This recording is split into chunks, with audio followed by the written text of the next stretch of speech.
আর মাত্র কটা দিন বাকি, এরপরই মাঠে গড়াবে এশিয়ার শ্রেষ্ঠত্বের লড়াই, এশিয়া কাপ। উত্তেজনার পারদ ইতোমধ্যেই চড়তে শুরু করেছে ক্রিকেট প্রেমীদের মধ্যে। ভারত পাকিস্তানের মহারণ, বাংলাদেশ শ্রীলঙ্কা দ্বৈরথ কিংবা আফগানিস্তান হংকংয়ের বিস্ময়, সবকিছু সূচনা এবার হবে মরুর দেশে। কিন্তু সবচেয়ে গুরুত্বপূর্ণ তথ্যটা হলো এবার ভেন্যু ও সময় চূড়ান্ত হয়েছে, আর তা পুরো টুর্নামেন্টের গতি প্রকৃতি একদম বদলে দিতে পারে। কে কোথায় খেলবে, কখন শুরু হবে ম্যাচগুলো, এবার সব জানুন একসাথে। সম্প্রতি এশিয়ান ক্রিকেট কাউন্সিল এসিসি ঘোষণা করেছে এবারের এশিয়া কাপের চূড়ান্ত ভেন্যু ও ম্যাচ শুরুর সময়। দুটি ভেন্যুতে অনুষ্ঠিত হবে টুর্নামেন্টের সব ম্যাচ, দুবাই আন্তর্জাতিক ক্রিকেট স্টেডিয়াম ও আবুধাবির জায়েদ ক্রিকেট স্টেডিয়াম। প্রতিটি ম্যাচ বাংলাদেশ সময় রাত 8টায় শুরু হবে, তবে একটি ব্যতিক্রম থাকবে 15 সেপ্টেম্বর, যেদিন দুটি ম্যাচ মাঠে করাবে। ওই দিন আবুধাবিতে সন্ধ্যা 6টায় শুরু হবে সংযুক্ত আরব আমিরাত বনাম ওমানের ম্যাচ। একই দিন রাতে 8টায় দুবাইয়ে মাঠে নামবে শ্রীলঙ্কা ও হংকং।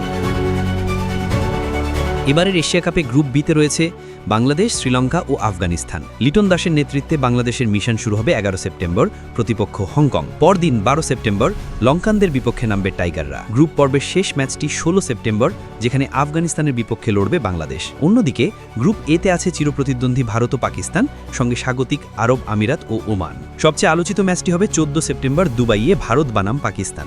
এই হাই ভোল্টেজ ম্যাচের জন্য চোখ রাখছে পুরো ক্রিকেট বিশ্ব। গ্রুপ পর্ব শেষে প্রতিটি গ্রুপ থেকে শীর্ষ 2 দল যাবে সুপার 4 পর্বে। সেখানে প্রতিটি দল খেলবে একে অপরের বিপক্ষে একটি করে ম্যাচ। এরপর পয়েন্ট টেবিলে শীর্ষ 2 দল উঠবে ফাইনালে, যা অনুষ্ঠিত হবে 28 সেপ্টেম্বর দুবাইয়ে। মোট 19টি ম্যাচ হবে এবার আসরে। এর মধ্যে ফাইনাল সহ 11টি ম্যাচ আয়োজিত হবে দুবাইয়ে, আর বাকি 8টি ম্যাচ অনুষ্ঠিত হবে আবুধাবিতে। আবুধাবিতে বাংলাদেশের সব গ্রুপ ম্যাচ ছাড়াও সুপার 4-এর একটি ম্যাচ হবে। এসিসির এমন নির্ভুল পরিকল্পনায় একদিকে যেমন মরুর দেশে বসছে ক্রিকেট উৎসব, অন্যদিকে তা ক্রিকেটারদের জন্য হয়ে উঠবে চ্যালেঞ্জিং। গরম আবহাওয়া, রাতে খেলার কন্ডিশন, ভেন্যু বদল, সব মিলিয়ে এবার এশিয়া কাপ হবে ভিন্ন মাত্রার।